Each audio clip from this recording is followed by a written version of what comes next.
do 20, de 1 até 17. Mas eu vou me concentrar hoje no 6º mandamento. Assim diz o Senhor em sua palavra. Então falou Deus todas estas palavras: eu sou o Senhor teu Deus, que te tirei da terra do Egito, da casa da servidão. Não terás outros deuses diante de mim. Não farás para ti imagem de escultura, nem semelhança alguma do que há em cima no céu, nos céus, nem embaixo na terra, nem nas águas debaixo da terra. Não as adorarás, nem lhes darás culto, porque eu sou o Senhor teu Deus, Deus zeloso, que visito a iniquidade dos pais dos filhos até a 3ª e 4ª geração daqueles que me aborrecem, e faço misericórdia até 1000 gerações daqueles que me amam e guardam os meus mandamentos. Não tomarás o nome do Senhor teu Deus em vão, porque o Senhor não terá por inocente que tomar o seu nome em vão. Lembra-te do dia de sábado para o santificar. 6 dias trabalharás e farás toda a tua obra, mas o 7º dia é o sábado do Senhor teu Deus. Não farás nenhum trabalho, nem tu, nem o teu filho, nem a tua filha, nem o teu servo, nem a tua serva, nem o teu animal, nem o forasteiro das tuas portas para dentro. Porque em 6 dias fez o Senhor os céus, a terra, o mar e tudo que neles há, e ao 7º dia descansou. Por isso o Senhor abençoou o dia de sábado e o santificou. Honra teu pai e tua mãe, para que se prolonguem os teus dias na terra que o Senhor teu Deus te dá. Não matarás, não adulterarás, não furtarás, não dirás falso testemunho contra o teu próximo, não cobiçarás a casa do teu próximo, não cobiçarás a mulher do teu próximo, nem o seu servo, nem a sua serva, nem o seu boi, nem o seu jumento, nem coisa alguma que pertença ao teu próximo. Amém. Amém. Vamos orar. Senhor, mais uma vez nos encontramos diante da santa lei do Senhor. É o nosso intuito, ó Deus, como temos aprendido lá na carta de Pedro, sermos lembrados de coisas que já sabemos, sermos confrontados, ó Deus, em nosso pecado, obtermos, ó Deus, por meio da palavra e da ação do Espírito Santo, santificação de vida, para que cada vez mais possamos glorificar o Senhor. Então, ó Deus, nosso pedido e a nossa súplica nessa manhã é que o Senhor fale a cada um de nós. Fale como um pai que quer o melhor para os filhos, como um Senhor que tem os seus servos e quer que esses servos o sirvam de maneira apropriada. Então, Pai, nos abençoe. Mais uma vez oramos em nome de Jesus. Amém. Amém. Meus irmãos, há muitos líderes cristãos hoje que têm alertado que nós que somos e fazemos parte da cultura do chamado Ocidente, criamos na nossa própria cultura uma cultura de morte, uma cultura que tem muito pouca consideração pela vida humana. E é interessante como isso é visto, não é, na nossa própria disposição em lidarmos, por exemplo, com crianças que já foram geradas no ventre materno, mas ainda não vieram a esse mundo. Ou quando, como eu falei aqui na semana passada, quando abordando o 5º mandamento, eu trouxe aqui uma informação a vocês de que já há inclusive pessoas que defendem a morte de idosos, né, como um controle, e advogando de que, porventura, aqueles que já estão em idade avançada gastam muito, se tornam um peso para a sociedade. Então a cultura na qual nós estamos inseridos é uma cultura que descarta essas coisas, né? Então, nesses aspectos, esses líderes cristãos, eles têm nos chamado a sermos, como uma igreja cristã, cautelosos em ceder a essa mentalidade, a essa chamada cultura de morte. No final dos anos 70 e começo dos anos 80, quando o movimento anti-aborto ele ganhou força entre os cristãos evangélicos, um livro chamado Totalmente Pro-Vida, ou Totally Pro-Life, argumentava que para ser um cristão evangélico coerente e que se acredita na Bíblia, evidentemente, e consequentemente na lei de Deus, não deveríamos nos, porventura, se opor apenas ao aborto, mas também à pena de morte e à autodefesa letal e inclusive à guerra. Em outras palavras, o 6º mandamento era, na visão deles, a base fundamental de um argumento para o chamado, então, pacifismo.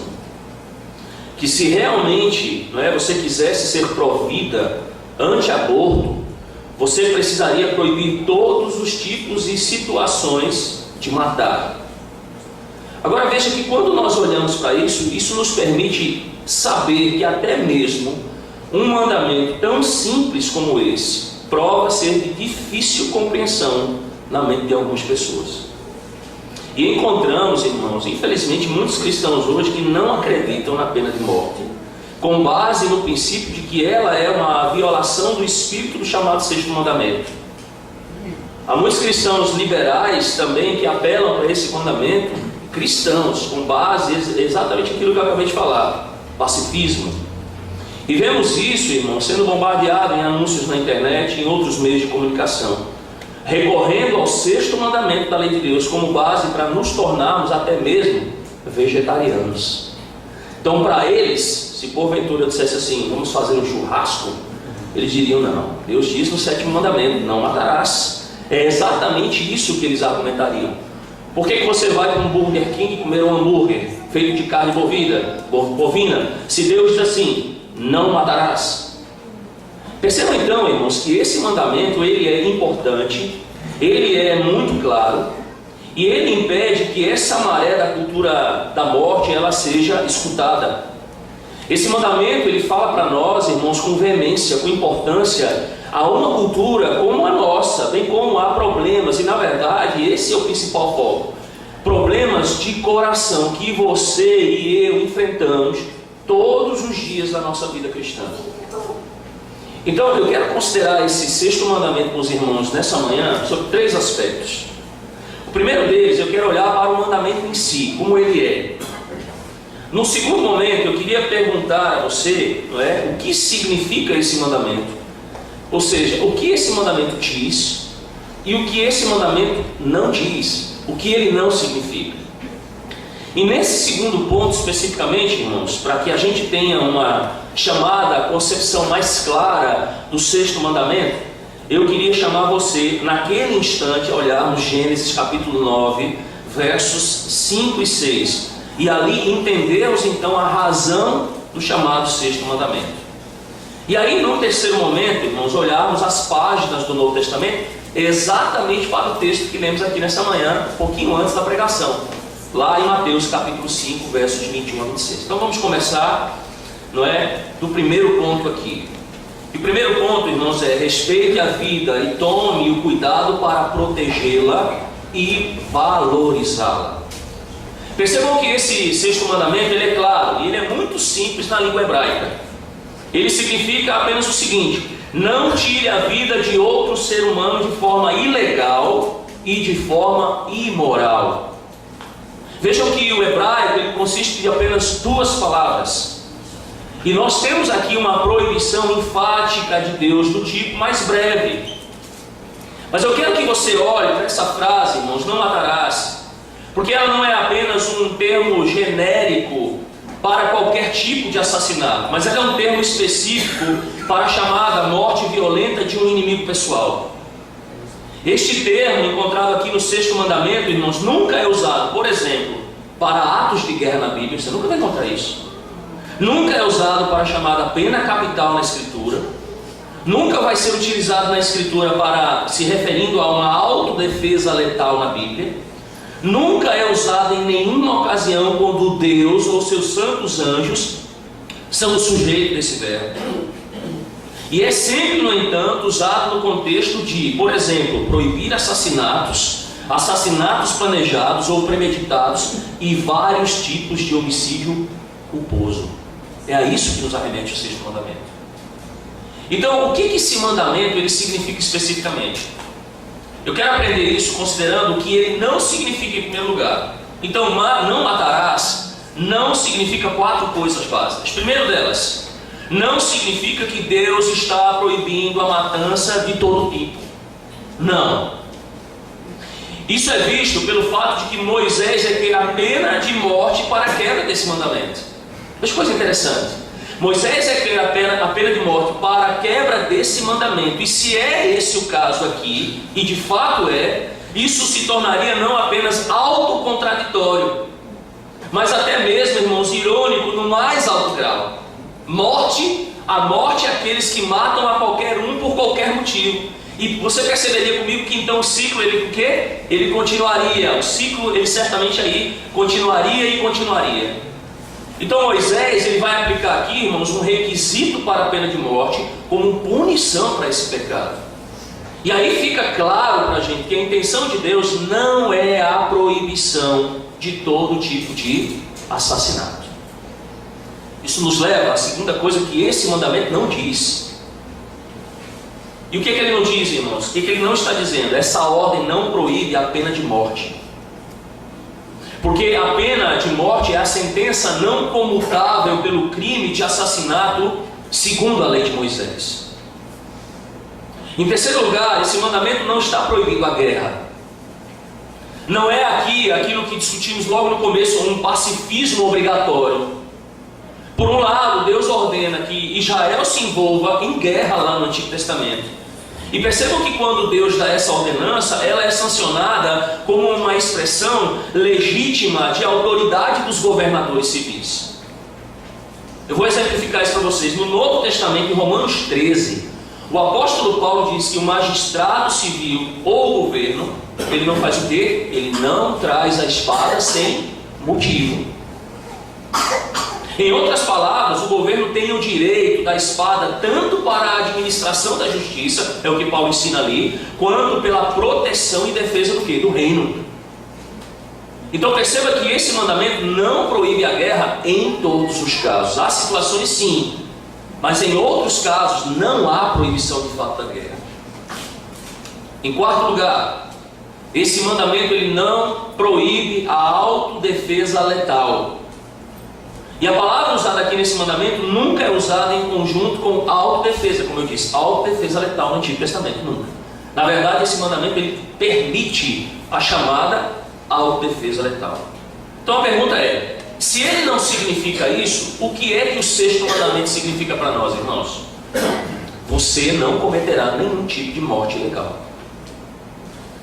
Então isso significa, irmãos, que existe a proibição para qualquer tipo e espécie de violência contra um indivíduo, seja por ódio, por raiva, por malícia, por engano, ou que o alvo seja, digamos assim, um chamado ganho pessoal, em quaisquer circunstâncias, com qualquer método que possa resultar em quê? Em morte, mesmo que a pessoa não inclusive esteja tentando fazer o quê? Matar. Em segundo lugar, significa que não haverá morte não sancionada. O que isso quer dizer? Que nunca devemos tirar a vida humana a menos que Deus nos dê o quê? Essa autoridade, e que essa autoridade tenha a sanção da palavra de Deus. Veja que não há como tirar a vida sem a sanção da palavra de Deus, ou seja, sem que Deus faça, Ele permita isso, e nas circunstâncias em que Deus permite. E veja então que assim não tirar a vida sem a autoridade da palavra de Deus é permitido. E portanto, suicídio, aborto, pesquisas aí com células tronco embrionárias, e o que eufemisticamente eu denomino como eutanásia, ou a chamada morte por misericórdia, todas essas coisas são proibidas justamente com homicídio e homicídio culposo. Qual é o ponto aqui, irmãos? O ponto é que a vida só pode ser tomada pela autoridade de Deus no interesse, inclusive, da preservação direta da própria vida. Então vejam, autodefesa, guerra, estas coisas estão dentro do limite de proteção desse mandamento. A administração da justiça, execução, pena de morte, estão dentro dos limites da administração do sexto mandamento. E aí aqui, irmãos, o ponto do mandamento, então, ele é duplo. Deixa eu explorar um pouquinho com vocês isso, tá? Por um lado, esse mandamento realmente nos chama a honrar a vida pela vida judicialmente. Primeiro, devemos ter o extremo cuidado com a vida. Lógico, todos nós somos chamados a isso. Os cristãos devem cultivar uma visão da santidade da vida, irmãos. Os cristãos somos nós que vivemos em uma cultura de morte. E perceba que é muito fácil para nós cedermos ao pensamento da cultura que está nos rodeando, irmãos. E nós devemos então dar passos práticos para a preservação da vida. E graças a Deus, porque nós temos, irmãos, coisas que nos ajudam a isso. Nós temos principalmente a Santa Escritura, mas nós temos também o chamado nosso Catecismo Maior. Na pergunta de número 135, diz lá: quais são os deveres exigidos no sexto mandamento? E veja como é que ele responde essa pergunta. Os deveres exigidos no sexto mandamento são todos os cuidadosos estudos, os esforços lícitos para preservar a vida de nós mesmos e dos outros, resistindo a todos os pensamentos e propósitos, subjugando todas as paixões, evitando todas as ocasiões, tentações e práticas que tendam a tirar injustamente a vida de alguém. De pela defesa justa, proteger a vida contra a violência, suportar com paciência a mão de Deus, serenar a mente, alegrar-se no espírito, de comer, beber, medicar-se, dormir, trabalhar e recrear-se com sobriedade, de ter pensamentos caridosos, amor, compaixão, mansidão, benignidade e bondade, de falar e comportar-se de modo pacífico, cordial e cortês, de ser longânimo, de estar pronto a reconciliar-se, suportar e perdoar pacientemente as ofensas, retribuir o bem pelo mal, de confortar, socorrer os aflitos e de proteger e de defender quem? Os inocentes. Não há dúvidas aqui, irmãos. Essas são as questões. Você diz assim, pastor, não matar. Como é que eu pratico isso? Está aqui. Extremamente claro, nós precisamos colocar em andamento estas questões práticas da nossa vida. E aí eu quero considerar algumas coisas também sobre pena capital, porque o argumento do Antigo Testamento para a pena de morte era a pena de morte por respeito ao quê? À vida. Não era como punição a alguém que essencialmente transgrediu o que Deus havia dito. Sim, também nesse aspecto. Mas era para, certamente, pelo respeito que deveria se dar à vida. E veja que essa, irmãos, ela é uma atitude que não é atual, ela não é lícita no pensamento dominante de hoje. Nós temos muitas pessoas esclarecidas que advogam de forma contrária para com a pena de morte. E eles perguntam o seguinte, a pergunta que eles fazem é: nós adotaríamos algo tão bárbaro como um elemento de justiça? Qual é a resposta que o Antigo Testamento nos dá, irmãos? Ele não considera a pena capital como algo que denigre a vida. Deus, no sexto mandamento, considera algo que sustenta a vida. E perceba que quando você ouve esses argumentos contra a questão da pena de morte nos meios de comunicações públicos atuais, geralmente há pelo menos 3 componentes desses argumentos contra a prática da pena de morte. Deixa eu citá-los para vocês. Você vai ouvir afirmações de que a pena capital não é um meio de dissuasão eficaz contra o crime ou mesmo contra o crime capital. Então é como se a pena de morte, eles dizem o seguinte: não vai funcionar. O segundo argumento, você ouvirá de que a pena capital não é fiscalmente, interessante isso, ou economicamente efetiva. Ela não é o quê? Rentável. Argumenta-se que custa muito mais caro condenar um homem à morte e executá-lo do que custa manter uma pessoa na prisão pelo resto da sua vida, devido aos enormes custos do sistema legal e da justiça. Por isso a pena de morte ela não é o quê? Viável. Um terceiro argumento, você vai ouvir o seguinte, de que é moralmente questionável levar adiante a pena capital. E a razão é por causa da imperfeição do processo que acompanha a pena de morte. Essa pergunta é: como é que o Antigo Testamento olhou para isso, irmãos? Ele olhou para essa situação de uma outra maneira, de uma outra forma. E lá ele dizia que por causa do nosso respeito pela vida, aqueles que erroneamente tomam essa vida devem perder a vida, e devem perder a vida nas mãos da justiça da comunidade. E isso não é uma difamação da vida, mas uma defesa da vida.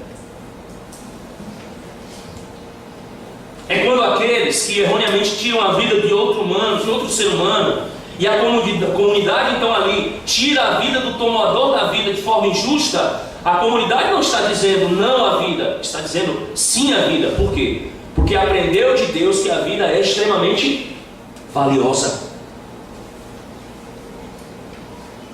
E você vê isso discutido por Deus em suas palavras. Abra comigo lá em Gênesis 9. versos 5 e 6, por favor.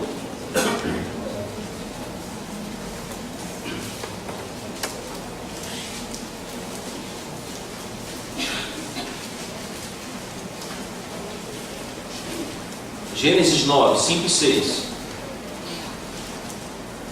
Olha o que a Escritura diz aí, irmãos. Certamente requererei o vosso sangue, o sangue da vossa vida, de todo animal requererei, como também da mão do homem, sim, da mão do próximo, de cada um requererei a vida do homem. Se alguém derramar, verso 6, o sangue do homem, o que diz o texto, irmãos? Pelo homem se derramará o seu. E a razão qual é? Porque Deus fez o homem segundo a sua imagem. Isso nos leva ao segundo ponto. Somos responsáveis perante Deus pela vida humana, e toda a vida humana tem a sua imagem. Veja, esse mandamento é uma ordem para respeitar a vida e tomar todo o cuidado para proteger, valorizar e não tirar a vida de outro ser humano de forma errada, contra a palavra de Deus, contra a lei de Deus. Mas veja que a justificativa para essa ordem é encontrada exatamente no texto que lemos, bem também como nas chamadas leis judiciais dadas lá no livro de Êxodo. Deus fala com Noé. Veja então a lógica do mandamento fornecido ali, irmãos. A vida pertence a quem? A Deus.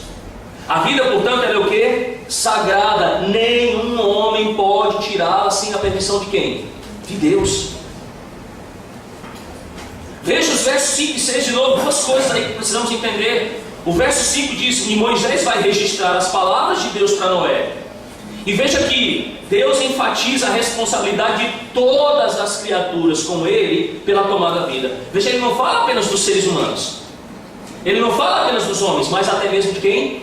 Dos animais. É como se Deus dissesse, tanto dos homens quanto dos animais, eu vou exigir a sua força vital. Ou seja, de cada animal eu vou exigir isso, e de todos os homens eu vou exigir isso. Então o ponto é, quando a vida é erroneamente tomada, seja pelo homem ou seja pela besta, Deus anuncia no verso 5, eu vou responsabilizar.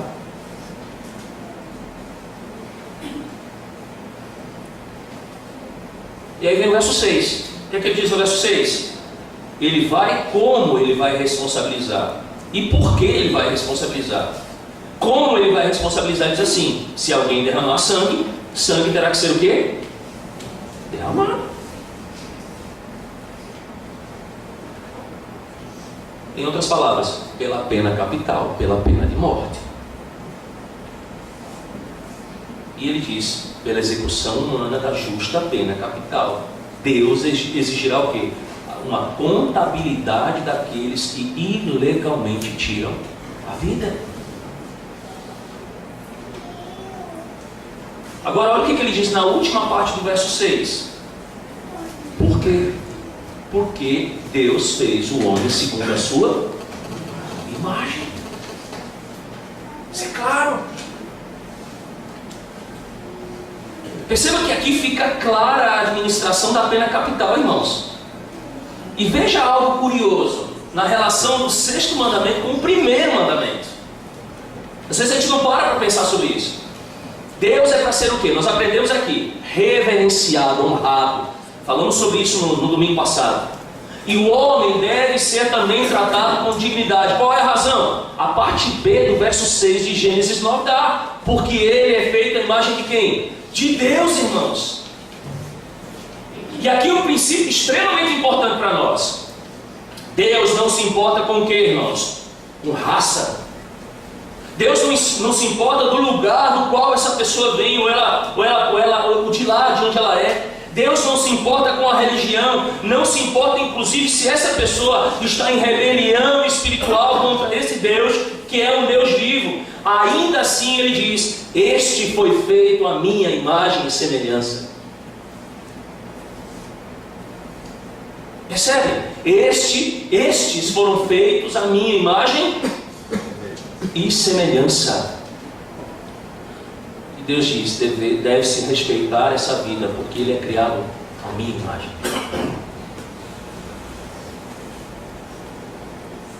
Irmãos, isso aqui traz um peso para nós. De que maneira? Nós percebemos a seriedade com que Deus lida com a vida. Em contraste do nosso contexto hoje, do mundo de hoje. O mundo de hoje, a vida, ela não vale absolutamente o quê? Nada. Uma discussão de trânsito é motivo para fazer o quê? Matar alguém na porta de uma escola quando esse alguém vai buscar seu filho.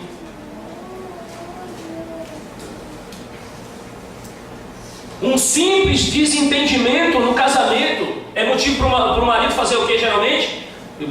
Mais se mata a esposa do que o marido, né? É motivo para se matar, gente, para se esquartejar, para se colocar dentro de uma mala, para se jogar no rio. Percebe? O homem, ele não trata a vida como Deus trata. Deus trata a vida com seriedade. E veja que o mandamento da pena capital em Gênesis 9 reflete uma alta visão da vida por parte de Deus. Não é uma visão baixinha como a humanidade tem, não. Uma visão medíocre da vida como a humanidade tem. Não, Deus leva isso em alta estima.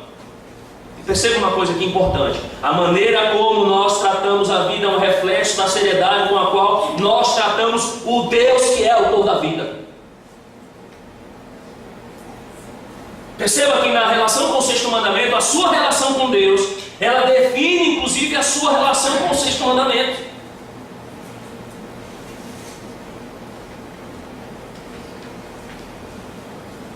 E o modo como Deus administra a sua responsabilidade, ou a nossa responsabilidade para com Ele, na tomada de uma vida injusta, mostra quão seriamente Ele considera a vida humana. Somos responsáveis, meus amados, perante Deus, pela vida. Porque ela tem o quê? A sua imagem. Então perceba que nós temos aqui a justificativa sim para o mandamento não matar, sem matar ilegalmente. Mas eu quero que você volte agora comigo às páginas do Novo Testamento. Mateus capítulo 5, versos 21 a 26, por favor.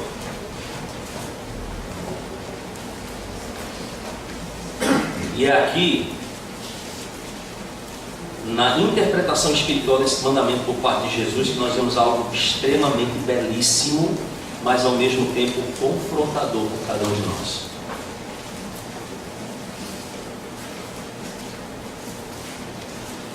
E você vai me permitir ler esse texto de novo. Pedro já nos ensina que a repetição é bom para a gente aprender, né? Então veja lá. Ouvistes o que foi dito aos antigos: não matarás. Quem matar está sujeito a julgamento. Aí Jesus vem e diz assim: eu porém vos digo que todo aquele que sem motivo se irá contra seu irmão estará sujeito a julgamento. Aqui quem proferir um insulto a seu irmão estará sujeito a julgamento do tribunal. E quem lhe chamar tolo estará sujeito ao inferno de fogo. E ele disse: pois ao trazeres ao altar a tua oferta, ali te lembrares de que teu irmão tem alguma coisa contra ti, deixa perante o altar a tua oferta, vai primeiro reconciliar-te com teu irmão, e então voltando traze a tua oferta, faze a tua oferta. Entra em acordo sem demora com o teu adversário enquanto estás com ele a caminho, para que o adversário não te entregue ao juiz, o juiz ao oficial de justiça, e sejas recolhido à prisão. Em verdade digo que não sairás dali enquanto não pagares o último centavo.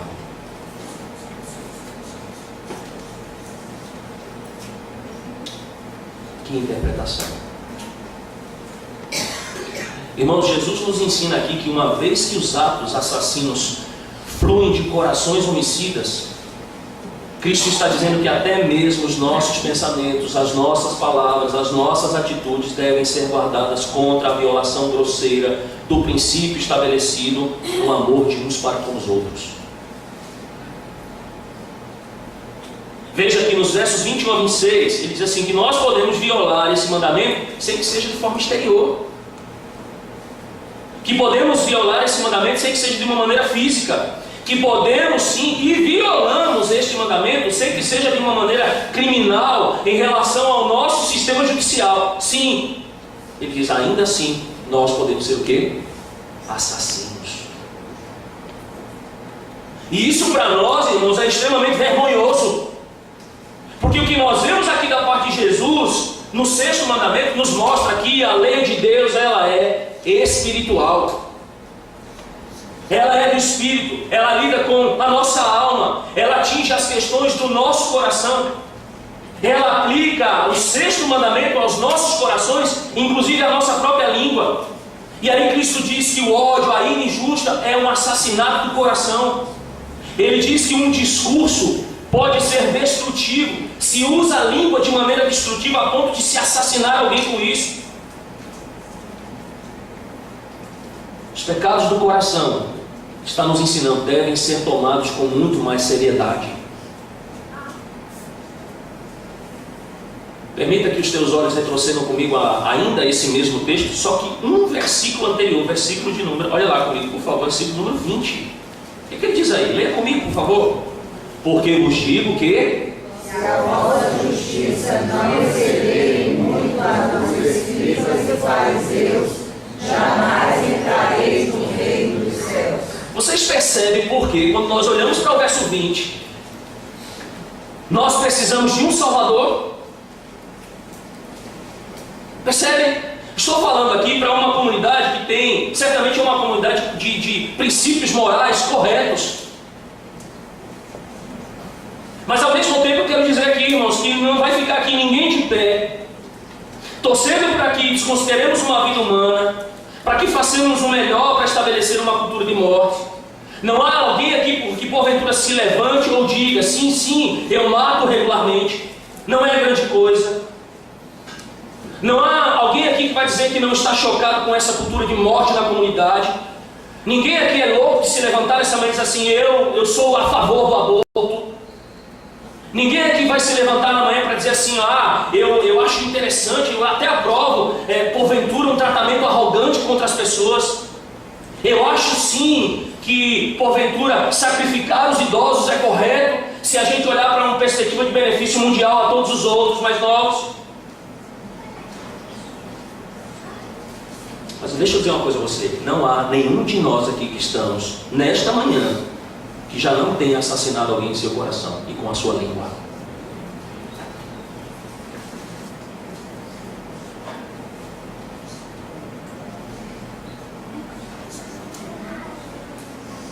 Deixa eu fazer uma pergunta. Quem foi que você assassinou? Seu pai? Sua mãe? Seu irmão?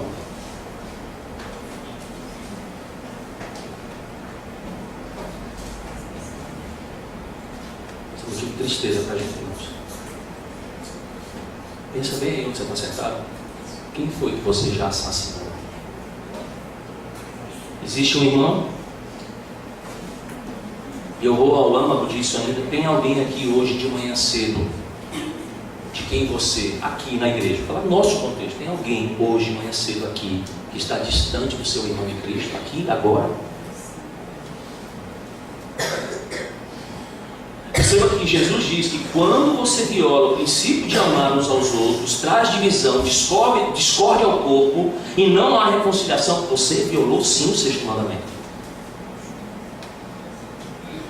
Tiago diz que quando você quebra a lei, você quebra o quê? Você quebra um aspecto da lei, você quebra o quê? Você é culpado de transgredir toda a lei. E Jesus diz que se você não mantiver a lei melhor do que os escribas e fariseus, verso 20, você vai para onde? É para o céu? É para a eternidade com Cristo? Ele diz, não, você vai para o inferno. Então a minha pergunta a você nessa manhã é: de quem você se alienou? De quem, pelo seu pecado, você se afastou? Com quem é que você não mantém comunhão nesta casa? No corpo de Cristo? Quem? Você percebe? Se você tiver consciência do seu pecado agora, olhando especificamente para o sexto mandamento dessa manhã, você percebe então como você é carente da graça de Deus? Porque nós precisamos de graça. É por isso que nós precisamos de Jesus Cristo, irmãos.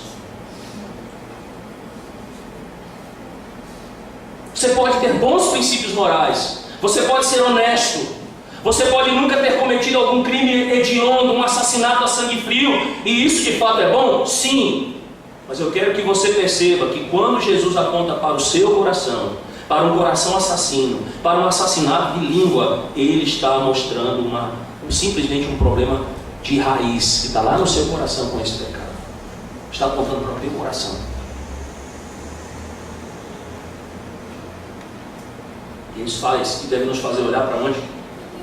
Para nós, para o nosso coração, para a raiz do nosso problema, para a nossa alienação, irmãos, dos irmãos, sim, mas principalmente, para você que está aqui nessa manhã, para a nossa alienação de Deus. Porque veja, irmãos, que quando você pode matar o seu irmão no coração, isso significa, e ele diz que você não reverencia ou adora o único Deus vivo e verdadeiro, que te diz que você não deve fazer isso. E nisso ele mostra que você precisa de quê? De graça. Porque você não pode ser aceito na presença de Deus dessa forma. Tanto é que ele vai dizer o seguinte: aí você vem cultuar a Deus, você quer oferecer um culto a Deus, mas você tem um irmão que tem algo contra você, você se alienou, você matou esse irmão, você simplesmente vive a sua vida como se esse irmão não mais existisse no mundo. Você quer adorar e cultuar a Deus? Você quer vir aqui com seu ar de santidade, com sua hipocrisia, adorar a Deus?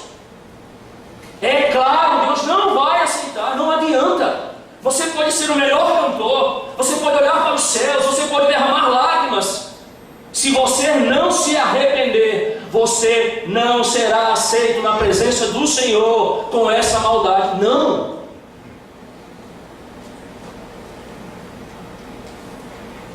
Por favor, eu clamo pelo nome de Jesus, não se permita enganar dessa maneira.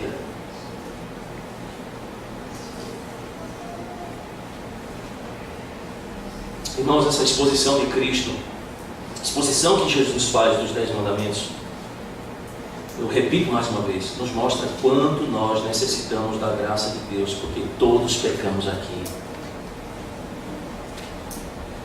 Todos. O que o apóstolo João nos diz, irmãos? Todo aquele que odeia seu irmão é um assassino. E ele diz assim: você sabe, vou parafrasear o que ele diz, você sabe que nenhum assassino tem a vida eterna permanecendo nele. Não tem, irmãos, não tem não. Perceba que o ódio, a desunião do corpo são sintomas que nos levam de volta ao que, irmãos? A olhar a nossa enfermidade, a causa, a necessidade, ao nosso pecado fundamental.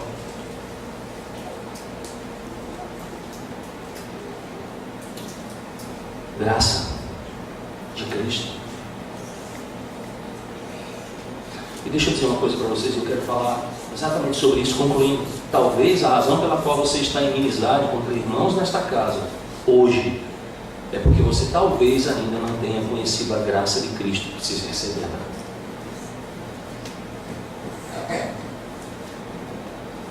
Ou talvez porque você é um cristão, mas não está andando pelo caminho da verdade e da vida. Eu vou perguntar uma coisa a vocês: quantas vezes vocês chegaram a essa casa sem se reconciliar com um irmão ou uma irmã no Senhor? Quantas vezes? Lembre-se, quantas vezes, assassinando o irmão, vocês entraram por aqui, cultuaram a Deus e foram até com um coraçãozinho indo para casa? Quantas vezes vocês já fizeram isso? Quantas vezes nós fizemos isso? Irmãos, nós não podemos considerar essa palavra sem ver que não se trata apenas dos que estão por aí sem Cristo. O Senhor Jesus está falando para nós que somos crentes nessa manhã. Eles não conhecem a Escritura, eles são ignorantes, eles estão enegrecidos em seus pensamentos. Nós conhecemos a palavra de Deus, nós sabemos o que temos que fazer, nós sabemos aquilo que Deus exige de nós. Portanto, irmãos, só há uma única coisa a fazermos aqui nessa manhã: arrependimento. É virar para Deus: Senhor, me perdoe. Mas não é apenas isso, não é só dizer assim: Senhor, eu estou arrependido. É ir a essa pessoa, é parar com isso, é parar com essa atitude, é parar de transgredir esse mandamento, é lutar contra isso. Eu sei que nós vamos inclusive incorrer novamente nesse pecado, mas é nos arrependermos, nos entristecermos, não mantermos a nossa desunião, é trazermos esse irmão de volta à comunhão conosco, é irmos lá. Se alguém tem alguma coisa contra mim, eu vou lá. Eu estou sabendo, eu vou me reconciliar. Eu valorizo a vida. Aquele meu irmão é a imagem e semelhança de Deus.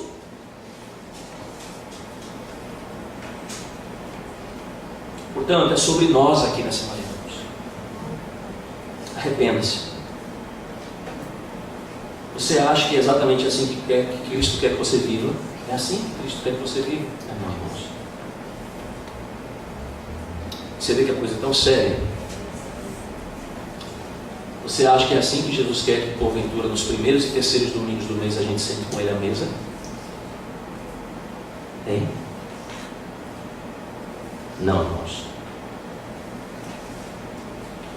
Então, por tudo aquilo que Ele já te deu, por tudo aquilo que Cristo te oferece, mude ou morra. Mude ou pereça. Vamos orar.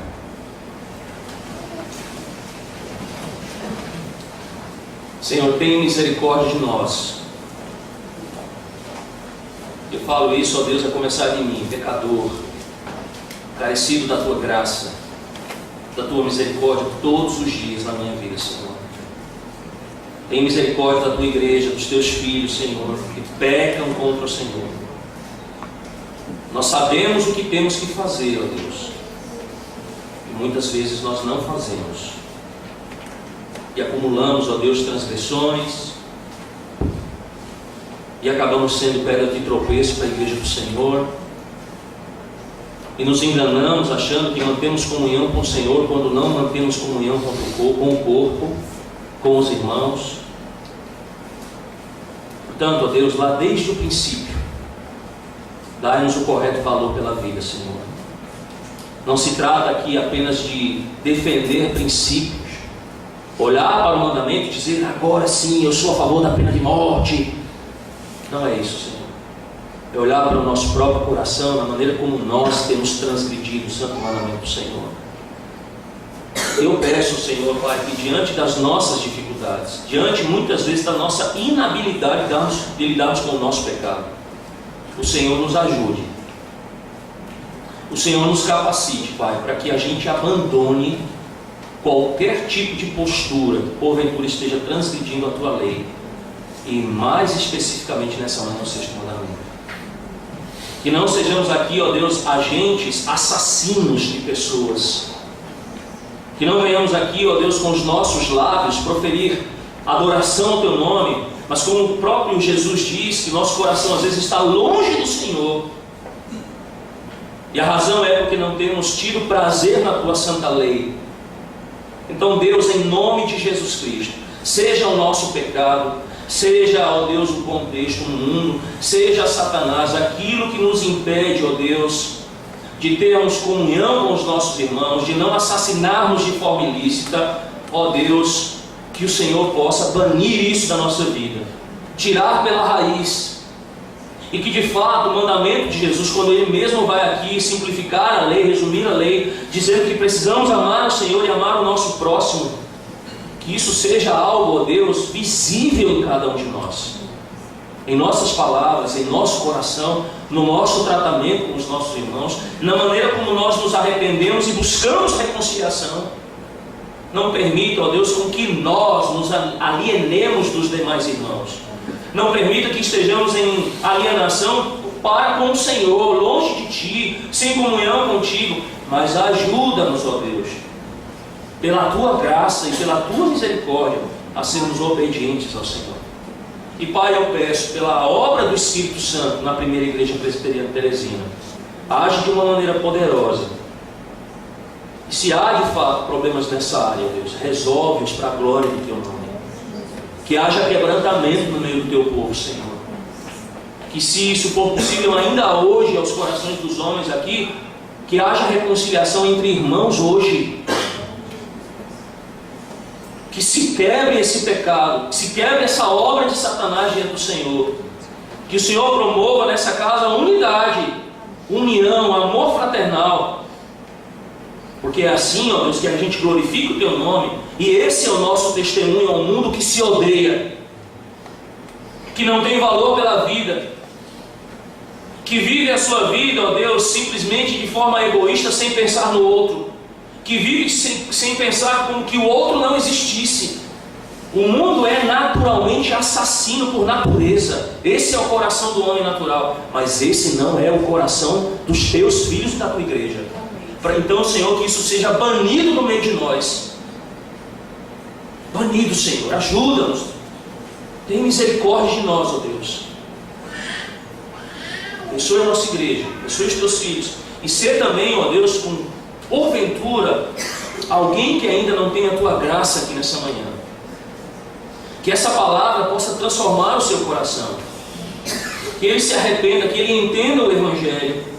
E que ele entenda, ó Deus, que não há nenhum esforço humano, não há a força do nosso braço, não há, ó Deus, a perspectiva, em primeiro lugar, moral aqui, ou uma decisão humana que nós tenhamos que tomar para que a nossa vida, para que o nosso problema de alma seja resolvido. Isso não está na nossa capacidade, mas que essa pessoa aqui nessa manhã, ou essas pessoas, juntamente com a igreja, venham a recorrer a Deus, o autor da vida, o Deus misericordioso, o Deus gracioso, que nos concede essa habilidade, tudo isso, por meio da obra de Jesus Cristo. A Ele, pois, seja nessa manhã a honra, a glória, o domínio pelos séculos dos séculos. Amém. Amém.